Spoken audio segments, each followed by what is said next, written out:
Last week, he held a, quote, news conference, but made sure reporters couldn't have microphones. And then yesterday, he improved on that. He held another, quote, news conference, but made sure reporters couldn't have any questions asked. God has something to do with it. It's a miracle, and God had something to do with it. And maybe it's we want to save the world. This world is going down.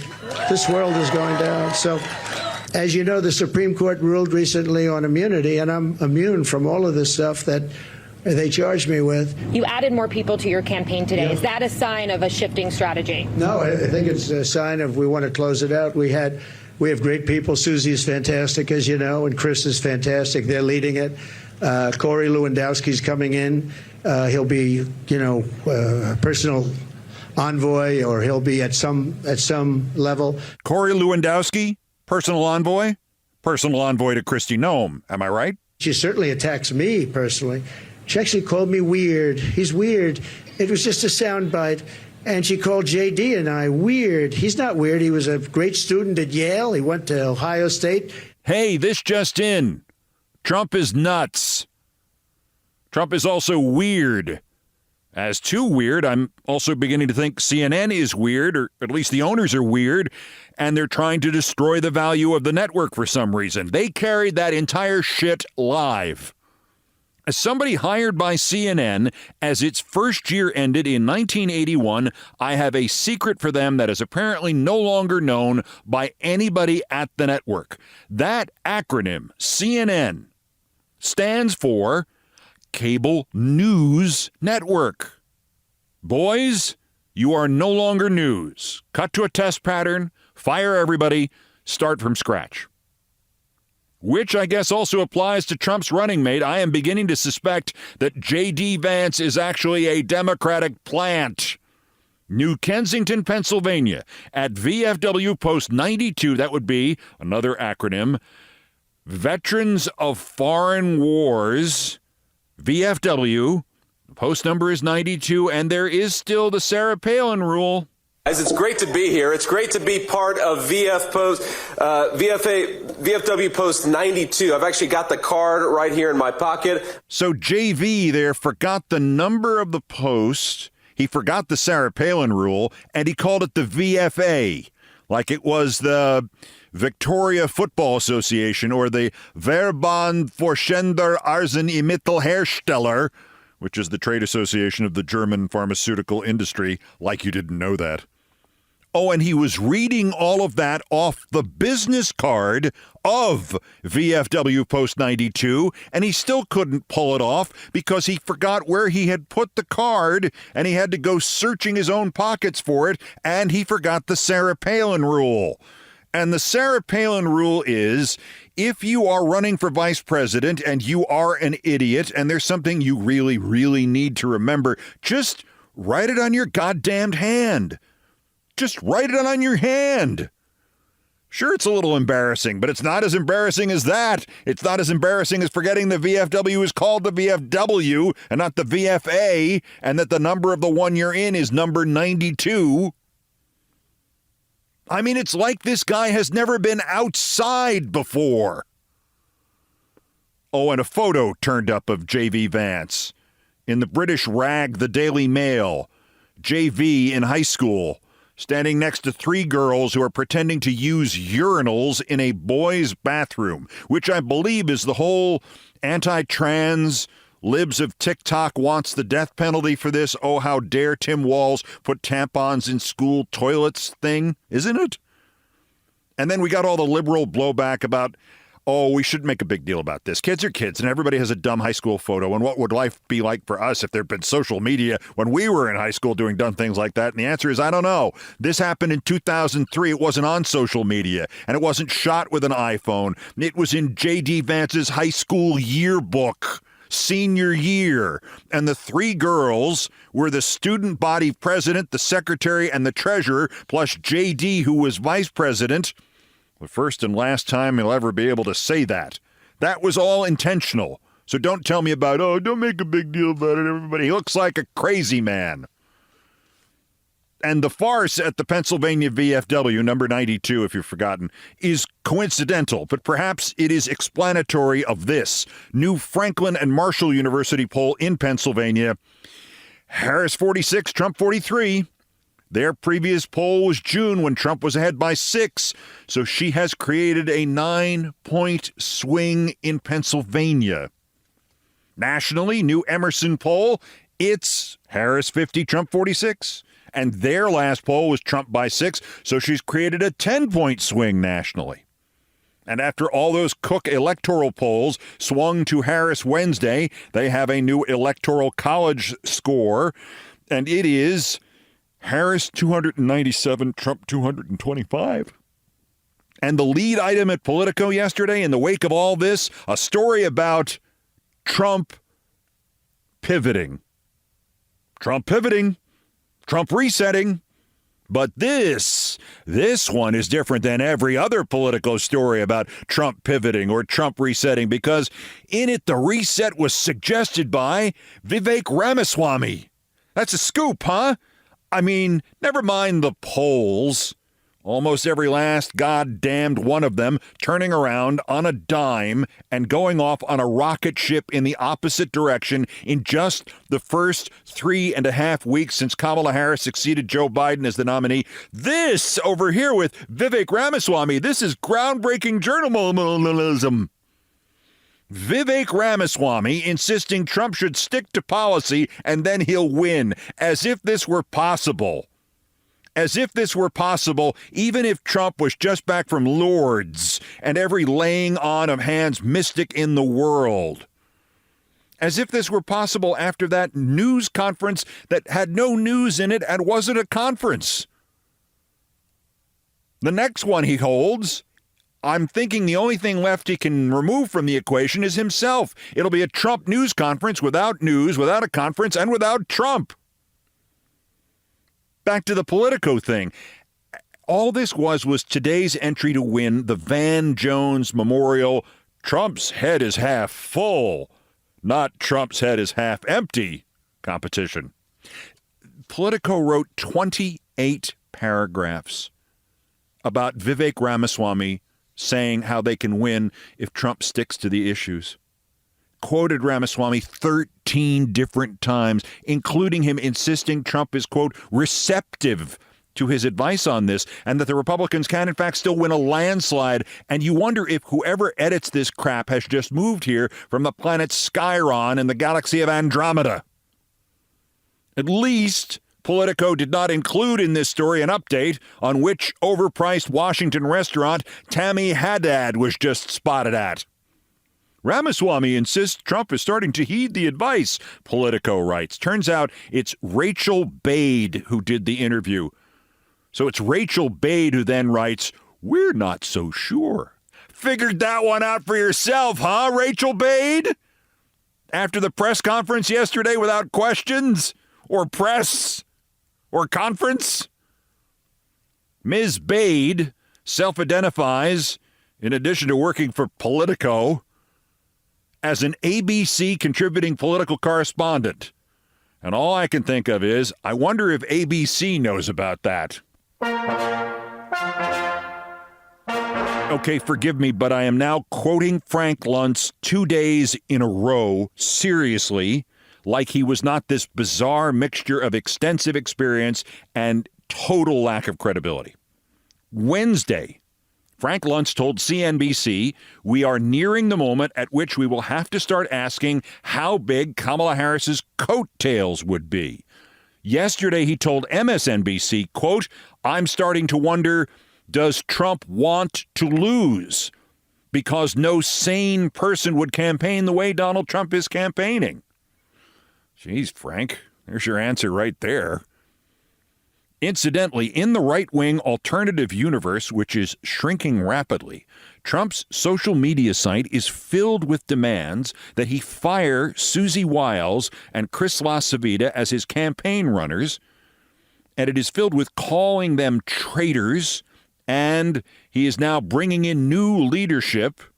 And sure enough, yesterday he brought in Corey Lewandowski and Tim Murtaugh and Alex Brusewitz and Taylor Budowich, all of whom he previously got rid of, but all of whom have the singular advantage of not doing time at the moment. What is missed here by the fascists, and I'm sure it will be missed by Politico today or Monday at the latest, is that Trump is no longer in charge of this election. I don't mean he's no longer in charge of his campaign, no matter how crazy he gets, no matter how incoherent, no matter how committable, he's still in charge of his campaign. It's just that his campaign, his team, his part of the whole is now utterly the submissive part of the campaign. For this, too, Trump remains in charge. He has long held that he is one of the great judges of people and talent of anybody who's ever lived on earth, when the exact opposite is true. He has an almost unbelievable ability to sort through dozens of candidates and select exactly the worst one. Or, in the cases of many of them, like Mike Pence or General Kelly, exactly the one most poorly fitted for the job. J.D. Vance is an example of this. Wait, I've got that business card with me somewhere, the one that tells me where I am. Maybe I put it in my other suit. Hold on, give me another 4 or 5 hours. I'm sure I'll know where I am then.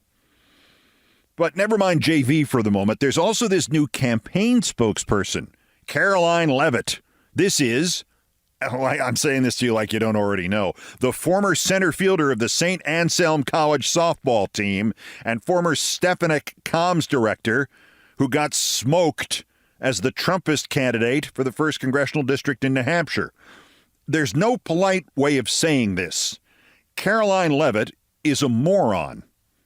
On Monday, Caroline Leavitt went on the podcast hosted by the fascist Steven Crowder and insisted, and not for the first time, like Trump and everybody else with his campaign has insisted, and not for the first time, that Trump has nothing to do with this amazingly dystopian roadmap that has resonated through this campaign, Project 2025. Quoting Caroline Leavitt, again, Monday of this week, he has unveiled hundreds of policy proposals on his website. Agenda 47, Caroline Leavitt added. The media likes to talk about Project 2025, which has nothing to do with our campaign. It is Agenda 47. Caroline Leavitt worked on Project 2025. She worked for the creators of Project 2025. As Media Matters notes, Caroline Leavitt is in a Project 2025 training video. A training video called The Art of Professionalism. And as an aside, art is clearly one fella Trump has never met. This whole video, more than half an hour, is just Caroline Leavitt and some dude. In the Project 2025 training video that's just Caroline Leavitt and some dude, Trump's campaign spokesperson talks about having worked in the Trump White House, offers tips on how to work in the federal government. The Project 2025 logo is visible, still visible at the 1 minute, 38 second mark of this video. Visible at the 2 minute, 5 second mark of this video is Caroline Leavitt. She starts talking about 90 seconds later. Half an hour later, the video ends, and it ends with Caroline Leavitt. So best of luck, and if you need us as a resource, we are here to help.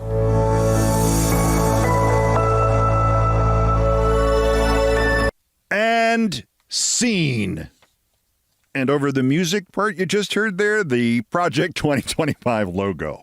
Well, I think Trump and his spokesperson have done a clear and convincing job of delineating this impenetrable wall separating the campaign from Project 2025, and this will never, ever come up again.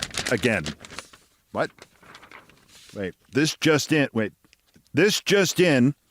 In his soon-to-be-released new book, Heritage Foundation President Kevin Roberts, the auteur of Project 2025, has attacked a Washington, D.C. dog park.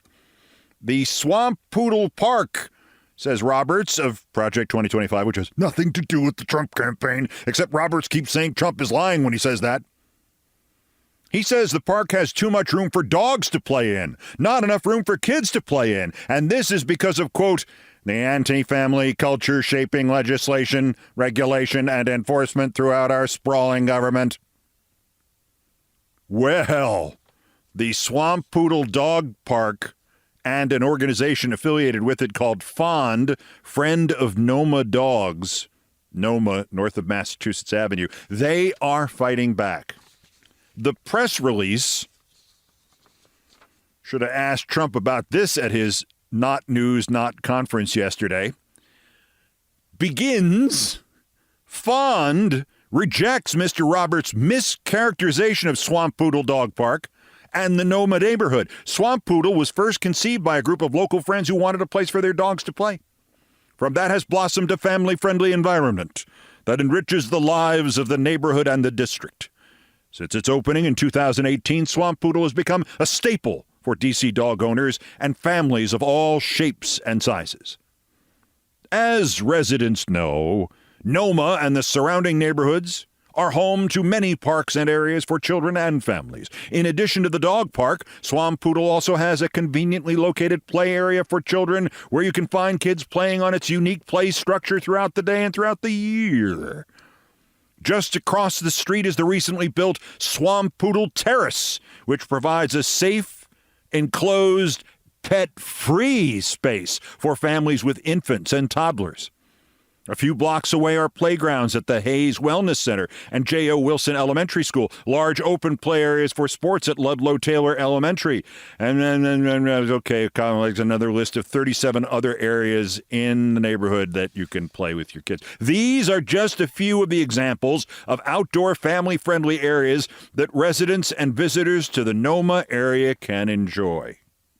FOND's board of directors can testify to this fact. Our president has 2 young children, and the co-located children's play area has become a convenient go-to community resource where his entire family, including his dog Luna, can play and be with friends.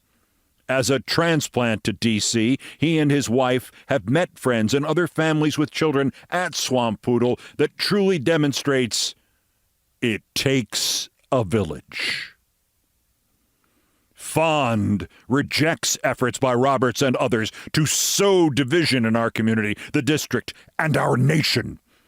As members of the Noma and D.C. community, FOND prides itself in supporting a family-friendly environment where pets and kids can safely play and build lasting friendships with our neighbors. We will continue to support our community and the district in building a safe, inclusive, vibrant, family-friendly city.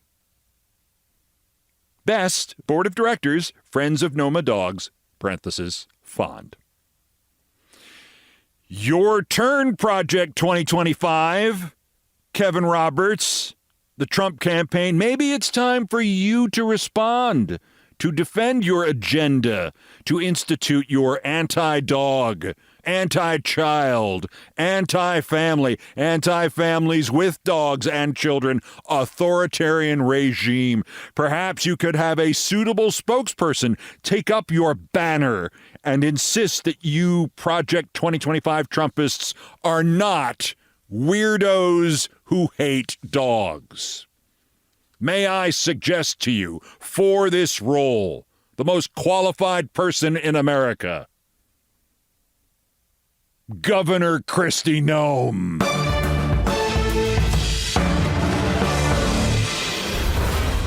They're all stoned, aren't they? Isn't that the only possible explanation?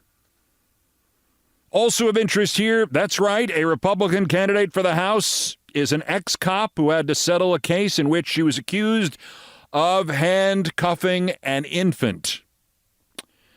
And if you think that's the worst, here's where we are as a species today.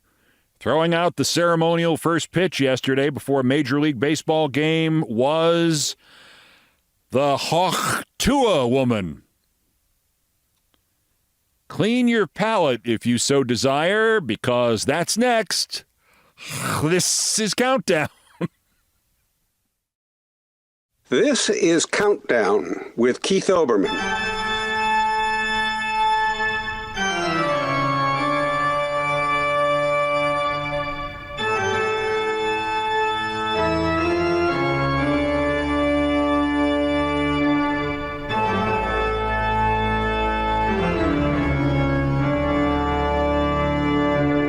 Still ahead of us on this edition of Countdown, I have not lately given you the Thurber story that is basically all of my interests run into one. There's baseball in it. There's baseball broadcasting in it. There's the etymology of American slang in it. There's the broadcasting immortal Red Barber in it. There's Thurber's usually unremarked upon fascination with crime in it. There's the saga of the story itself, which somehow wound up as a movie starring Peter Sellers in it. Fridays with Thurber coming up. First, there's still more new idiots to talk about. The daily roundup of the miscreants, morons, and Dunning-Kruger effect specimens who constitute today's worst persons in the world. Sellers does it in a Scottish accent, so today's worst persons in the world. Bad Scottish accent. The bronze, worse, Allison Esposito. You can already guess. Allison is a Republican, and she's running for Congress in New York in the 18th, and her job used to be cop in which borough? Brooklyn, in the 70th precinct. Twice, it turns out, reportedly, she was the subject of lawsuits that the city of New York had to settle, once for unlawful arrest, cost the city $95,000, and then there was this. In 2016, Esposito and another officer entered an apartment building on East 101st Street and, quote, did unlawfully stop, assault, frisk, handcuff, detain, arrest, and imprison, unquote, an infant named Rebecca Cuevas, according to a complaint later filed by Cuevas' mother, Chantal Vasquez. I'll just read that operative part again. Quote, did unlawfully stop, assault, frisk, handcuff, detain, arrest, and imprison an infant.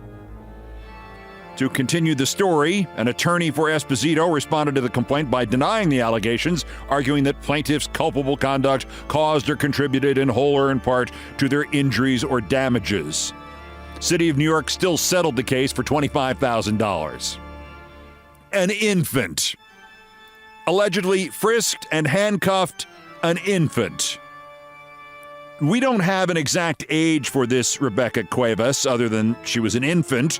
The House seat the fascists are running Esposito for is currently held by Pat Ryan, who is a human being. But if you want to go and make a joke about how the Republicans are interested in babies until they're born, and then afterwards they're going to stop and frisk them, go right ahead. The runner-up, worser, RFK Jr. Sure, he tried to get Trump to give him a cabinet spot in exchange for dropping out and endorsing Trump, and when that didn't work, sure, he tried to get in to see Kamala with the same offer. So basically, the RFK campaign is an extortion racket.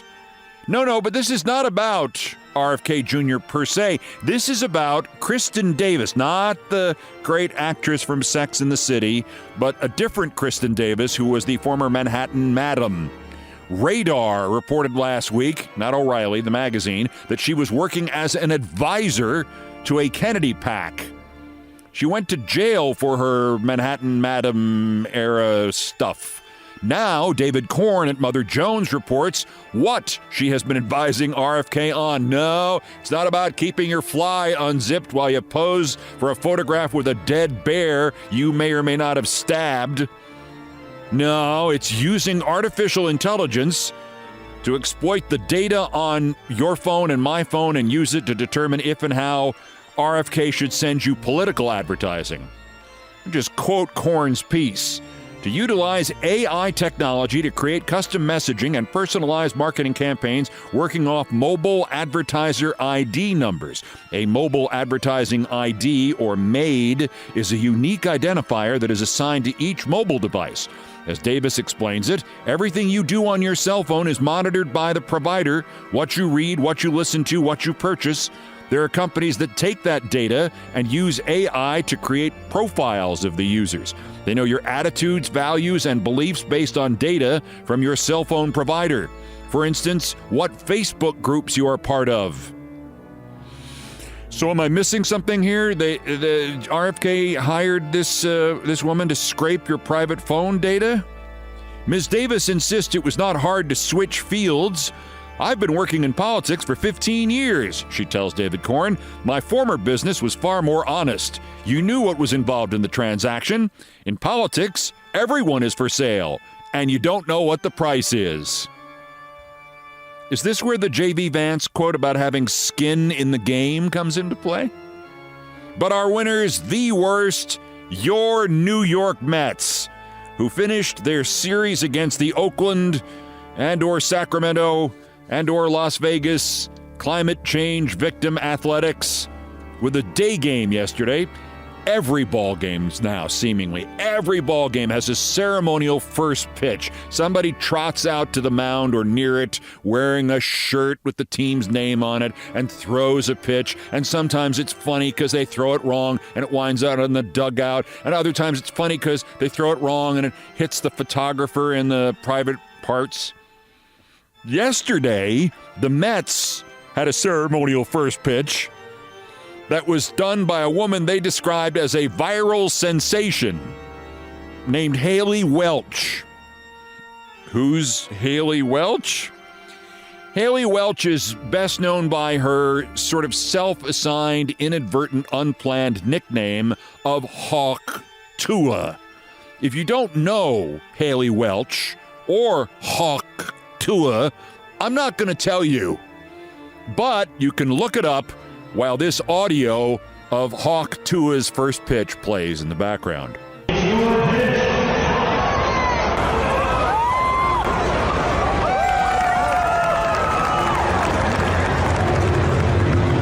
It is custom to have a player or coach catch the ceremonial first pitch, but oddly enough for the Mets yesterday, Hawk Tua lady did not throw her first pitch to a player because all the players were too smart for that.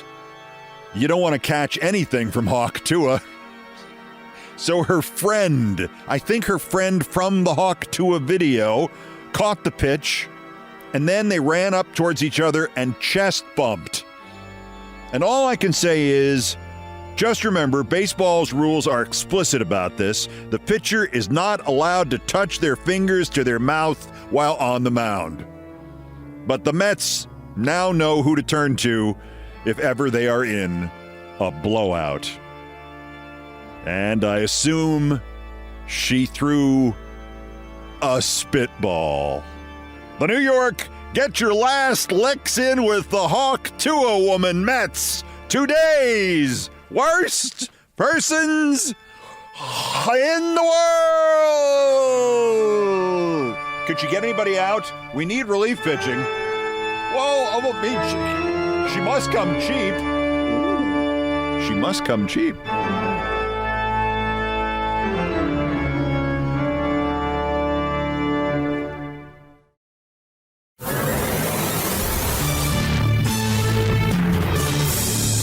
Number one story on the countdown, and since it is the weekend edition, it's time for some James Thurber.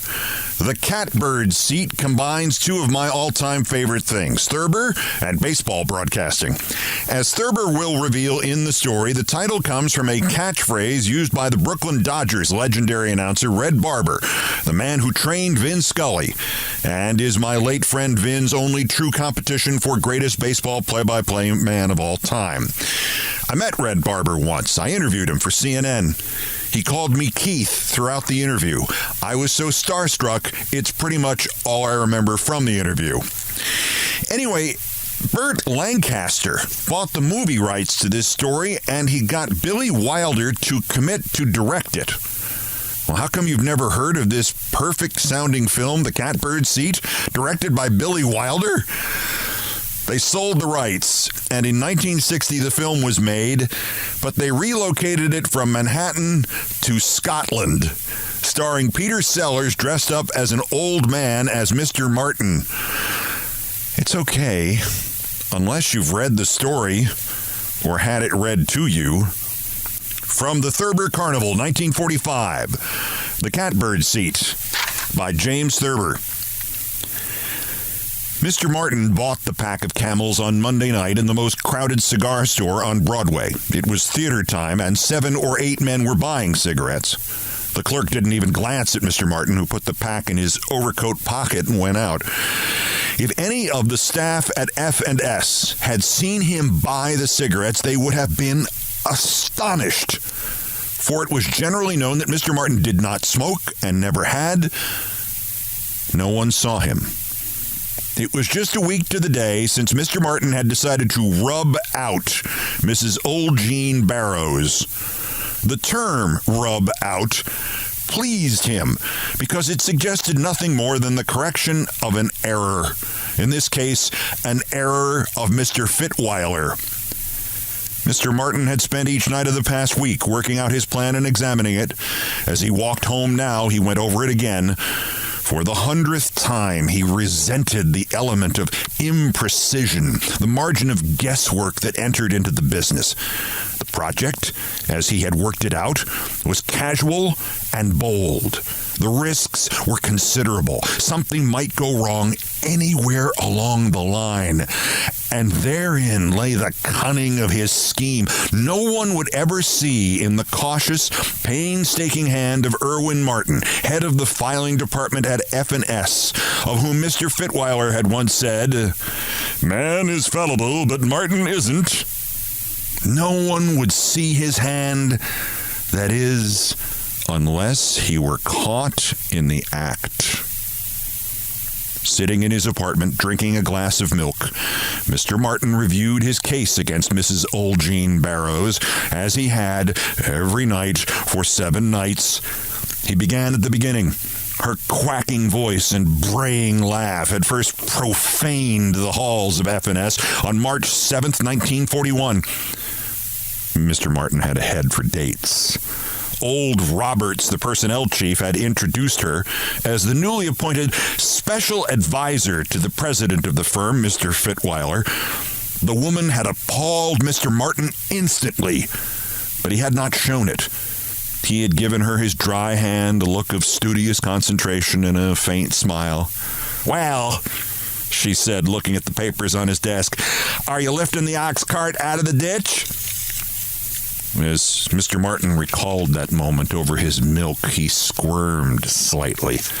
He must keep his mind on her crimes as a special advisor, not on her peccadillos as a personality.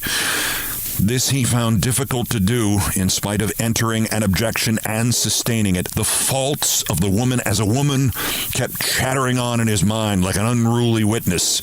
She had, for almost 2 years now, baited him in the halls, in the elevator, even in his own office, into which she romped now and then like a circus horse. She was constantly shouting these silly questions at him. "Are you lifting the ox cart out of the ditch? Are you tearing up the pea patch? Are you hollering down the rain barrel? Are you scraping around the bottom of the pickle barrel? Are you sitting in the catbird seat?" It was Joey Hart, one of Mr. Martin's 2 assistants, who had explained what the gibberish meant. "She must be a Dodger fan," he had said. "Red Barber announces the Dodger games over the radio, and he uses these expressions. Picked them up down south." Joey had gone on to explain 1 or 2. Tearing up the pea patch meant going on a rampage. Sitting in the catbird seat meant sitting pretty, like a batter with 3 balls and no strikes on him. Mr. Martin dismissed all this with an effort. It had been annoying. It had driven him near to distraction, but he was too solid a man to be moved to murder by anything so childish. It was unfortunate, he reflected, as he passed on to the important charges against Mrs. Barrows, that he had stood up under it so well. He had maintained always an outward appearance of polite tolerance. "Why, I even believe you like the woman," Miss Peard, his other assistant, had once said to him. He had simply smiled. A gavel rapped in Mr. Martin's mind, and the case proper was resumed. Mrs. Old Jean Barrows stood charged with willful, blatant, and persistent attempts to destroy the efficiency and system of F&S. It was confident, material, and relevant to review her advent and rise to power. Mr. Martin had got the story from Miss Peard, who seemed always able to find things out. According to her, Mrs. Barrows had met Mr. Fitweiler at a party where she had rescued him from the embraces of a powerfully built drunken man who had mistaken the president of F&S for a famous retired Middle Western football coach. She had led him to a sofa and somehow worked upon him a monstrous magic. The aging gentleman had jumped to the conclusion there and then that this was a woman of singular attainments, equipped to bring out the best in him and in the firm. A week later, he had introduced her into F&S as his special advisor. On that day, confusion got its foot in the door. After Miss Tyson, Mr. Brundage, and Mr. Bartlett had been fired, and Mr. Munson had taken his hat and stalked out, mailing in his resignation letter, old Roberts had been emboldened to speak to Mr. Fitweiler. He mentioned that Mr. Munson's department had become a little disrupted, and hadn't they perhaps better resume the old system there? Mr. Fitweiler had said certainly not. He had the greatest faith in Mrs. Barrow's ideas. They require a little seasoning. Little seasoning is all, he had added. Mr. Roberts had given it up. Mr. Martin reviewed in detail all the changes wrought by Mrs. Barrows. She had begun chipping at the cornices of the firm's edifice, and now she was swinging at the foundation stones with a pickaxe. Mr. Martin came now in his summing up to the afternoon of Monday, November 2, 1942, just 1 week ago. On that day, at 3 p.m., Mrs. Barrows had bounced into his office. "Boo!" she had yelled. "Are you scraping around the bottom of the pickle barrel?" Mr. Martin had looked at her from under his green eye shade, saying nothing. She had begun to wander about the office, taking it in with her great popping eyes. "Do you really need all these filing cabinets?" she had demanded suddenly. Mr. Martin's heart had jumped. "Each of these files," he had said, keeping his voice even, "plays an indispensable part in the system of F&S. She had brayed at him, "Well, don't tear up the pea patch," and gone to the door. From there she had bawled, "But you sure have got a lot of fine scrap in here."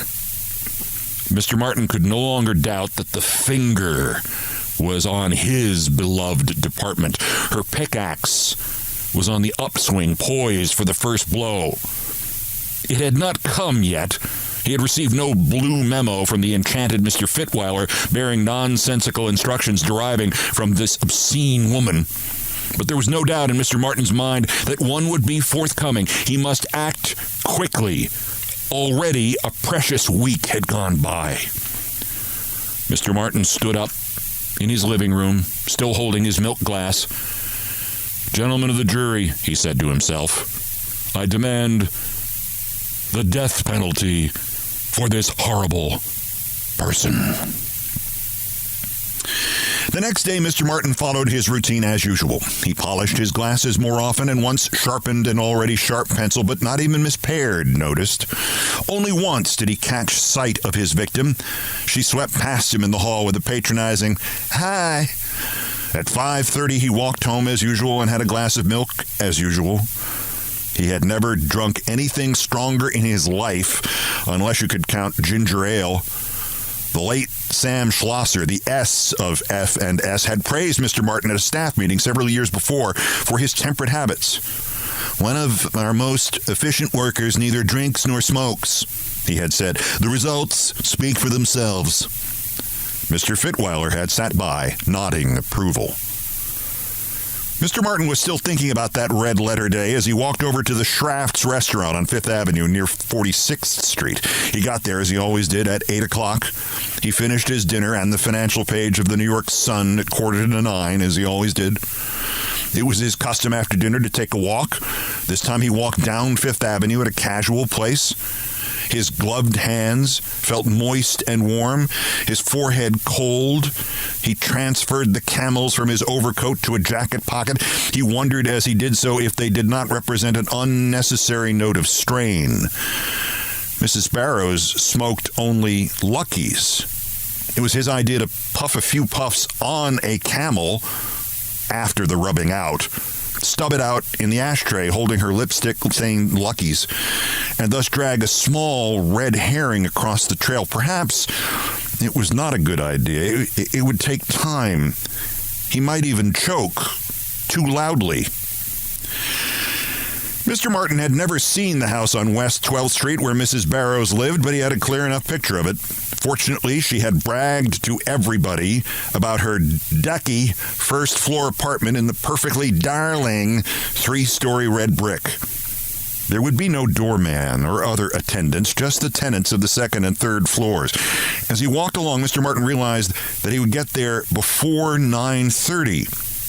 He had considered walking north on Fifth Avenue from Shafts to a point from which it would take him until 10 o'clock to reach the house.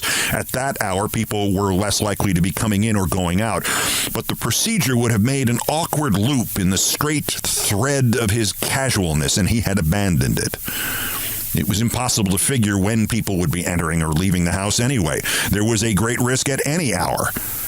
If he ran into anybody, he would simply have to place the rubbing out of old Jean Barrows in the inactive file forever. The same thing would hold true if there was someone in her apartment. In that case, he would just say that he had been passing by, recognized her charming house, and thought to drop in.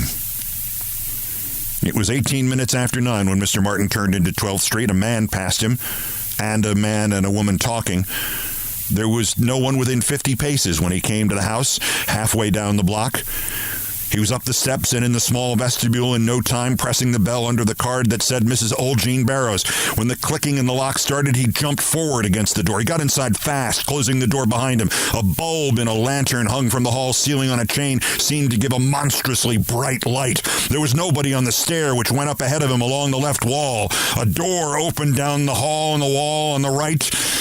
He went toward it swiftly on tiptoe. Well, for God's sakes, look who's here, bawled Mrs. Barrows, and her braying laugh rang out like the report of a shotgun. He rushed past her like a football attacker, bumping her. Hey, quit shoving, she said, closing the door behind them. They were in her living room, which seemed to Mr. Martin to be lighted by 100 lamps. What's after you? She said. You're as jumpy as a goat. He found he was unable to speak. His heart was wheezing in his throat. Yes, he finally brought out. She was jabbering and laughing as she started to help him off with his coat. No, he said. I'll put it here. He took it off and put it on a chair near the door. Your hat and gloves, too, she said. You're in a lady's house. He put his hat on top of the coat. Mrs. Barrows seemed larger than he had thought. He kept his gloves on. I was passing by, he said. I recognized. Is there anyone here? She laughed louder than ever. No, she said. We're all alone. You're white as a sheet, you funny man. Whatever has come over you. I'll mix you a toddy. She started toward a door across the room. Scotch and soda be all right? But say, you don't drink, do you? She turned and gave him her amused look. Mr. Martin pulled himself together. Scotch and soda will be all right, he heard himself say. He could hear her laughing in the kitchen. Mr. Martin looked quickly around the living room for the weapon. He had counted on finding one there. There were andirons and a poker and something in a corner that looked like an Indian club. None of them would do. It couldn't be that way. He began to pace around. He came to a desk. On it lay a metal paper knife with an ornate handle. Would it be sharp enough? He reached for it and knocked over a small brass jar. Stamps spilled out of it and fell onto the floor with a clatter. Hey! Mrs. Barrows yelled from the kitchen. Are you tearing up the pea patch? Mr. Martin gave a strange laugh. Picking up the knife, he tried its point against his left wrist. It was blunt. It wouldn't do. When Mrs. Barrows reappeared carrying 2 highballs, Mr. Martin, standing there with his gloves on, became acutely conscious of the fantasy he had wrought. Cigarettes in his pocket, a drink prepared for him. It was all too grossly improbable. It was more than that. It was impossible. Somewhere in the back of his mind, a vague idea stirred, sprouted. "For heaven's sake, take off those gloves," said Mrs. Barrows. "I always wear them in the house," said Mr. Martin. The idea began to bloom, strange and wonderful. She put the glasses on a coffee table in front of a sofa and sat on the sofa. "Come over here, you odd little man," she said. Mr. Martin went over and sat beside her. It was difficult getting a cigarette out of the pack of Camels, but he managed it. She held a match for him, laughing. "Well," she said, handing him his drink, "this is perfectly marvelous. You, with a drink and a cigarette." Mr. Martin puffed, not too awkwardly, and took a gulp of the highball. "I drink and smoke all the time," he said. He clinked his glass against hers. "Here's nuts to that old windbag Fitweiler," he said, and gulped again. The stuff tasted awful, but he made no grimace. "Really, Mr. Martin," she said, her voice and posture changing, "you are insulting our employer." Mrs. Barrows was now all special advisor to the president. "I am preparing a bomb," said Mr. Martin, "which will blow the old goat higher than hell." He had only had a little of the drink, which was not strong. It couldn't be that. "Do you take dope or something?" Mrs. Barrows asked coldly. "Heroin," said Mr. Martin. "I'll be coked to the gills when I bump that old buzzard off." "Mr. Martin," she shouted, getting to her feet, "that will be all of that. You must go at once." Mr. Martin took another swallow of the drink. He tapped his cigarette out in the ashtray and put the pack of Camels on the coffee table. Then he got up. She stood glaring at him. He walked over and put on his hat and coat. "Not a word about this," he said, and laid an index finger against his lips. All Mrs. Barrows could bring out was a, "Really?"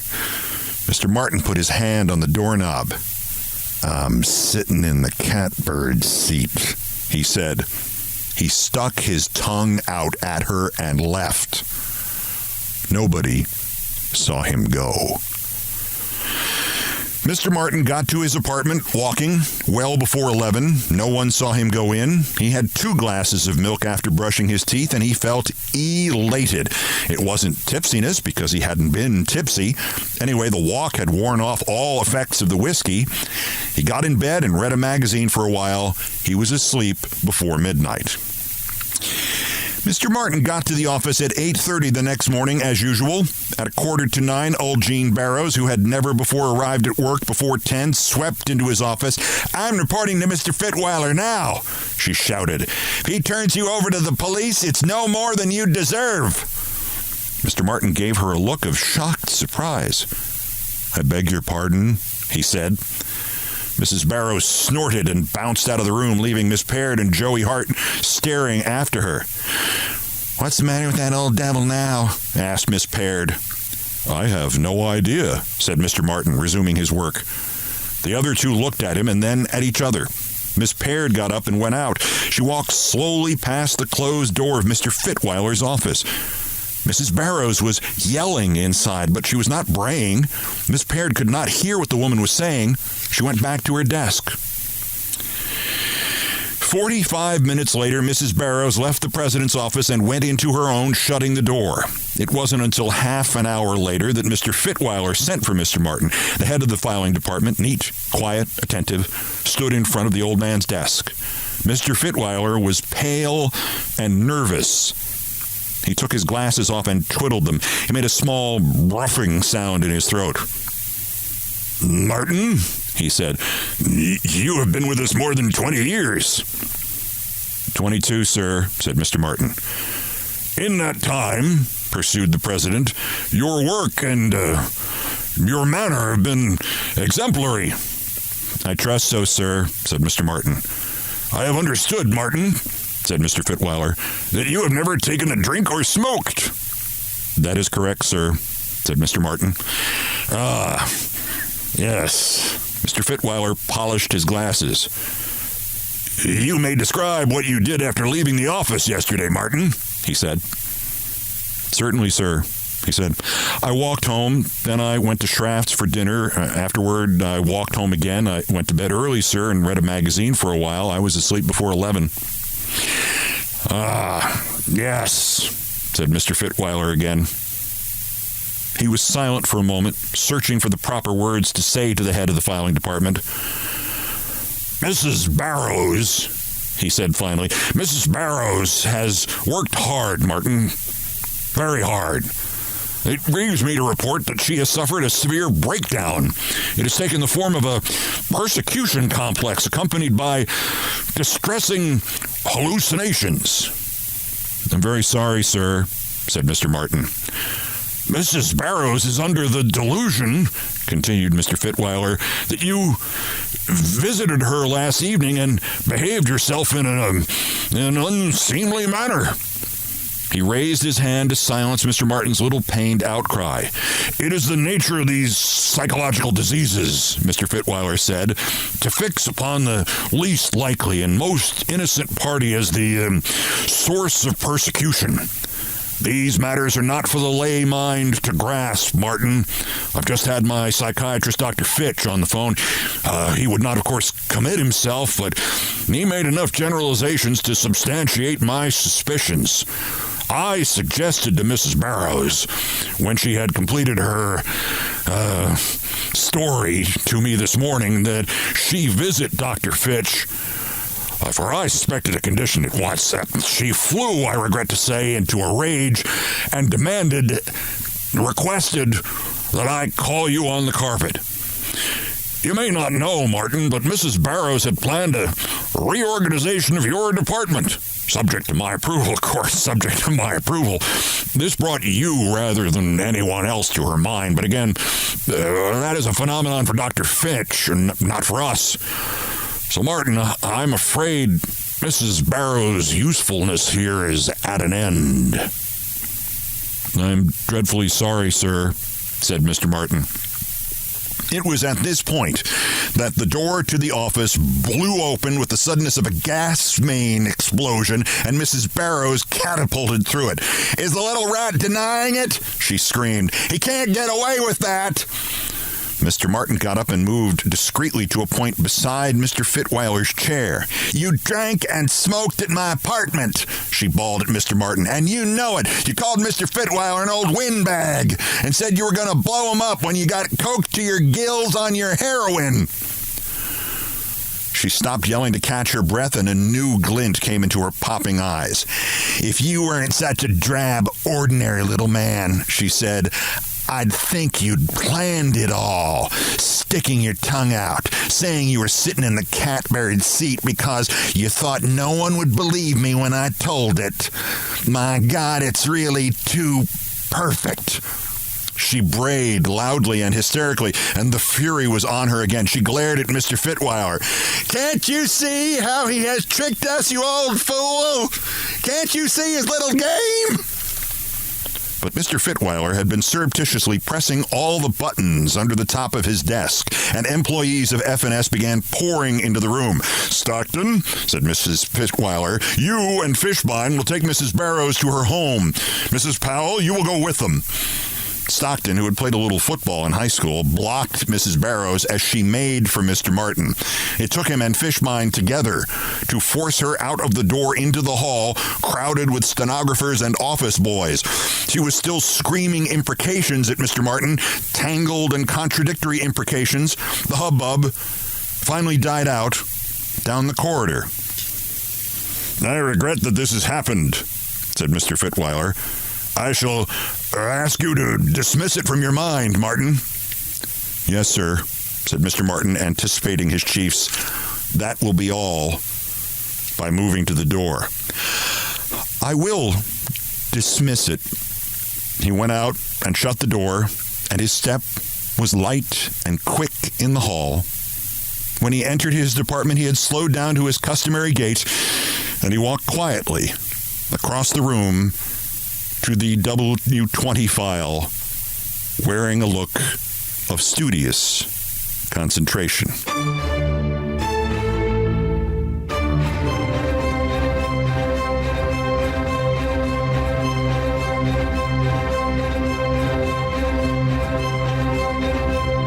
Catbird Seat by James Thurber. I've done all the damage I can do here. Thank you for listening. Please share this podcast with somebody who does not listen to it. The ratings are on the rise, and as an exhibitionist, I need the largest audience I can get. By the way, I have a correction to Thursday's podcast. When Fox fired me in 2001 and the guy from Sports Illustrated wrote the article about how my career was over 23 and a half years ago, and he's retired since and I'm still doing this, Fox tried to get me to blow myself up publicly by attacking them so they didn't have to pay off the rest of my contract. And for some reason, in retelling this yesterday, I said they had to pay me $100,000 a year, when in fact they had to pay me $100,000 a month. Most of which I still have, thank you. So I'm sorry. Not for the money, for the error. Anyway, Brian Ray and John Philip Chanel, the musical directors of Countdown, have arranged, produced, and performed most of our music today. Mr. Chanel handled orchestration and keyboards. Mr. Ray was on the guitars, bass, and drums. It was produced by TKO Brothers. Our satirical and pithy musical comments are by the best baseball stadium organist ever, Nancy Faust. The sports music is the Olbermann theme from ESPN2, written by Mitch Warren Davis, courtesy of ESPN Inc. Other music arranged and performed by the group No Horns Allowed. My announcer today was my friend John Dean, and everything else was pretty much my fault. So that's Countdown for this, the 82nd day until the 2024 presidential election, the 1,317th day since convicted felon Dementia J. Trump's first attempted coup against the democratically elected government of the United States. Use the September 18th sentencing hearing. Use the mental health system. You have this available to you now, President Biden. Use presidential immunity to stop him from doing it again while we still hawk Tua can. And anti-Semitic, anti-immigration, gun nut Republicans, please stop shooting at Trump. The next scheduled countdown is Tuesday. Bulletins as the news requires. Until the next one, I'm Keith Olbermann. Good morning, good afternoon, good night, and good luck.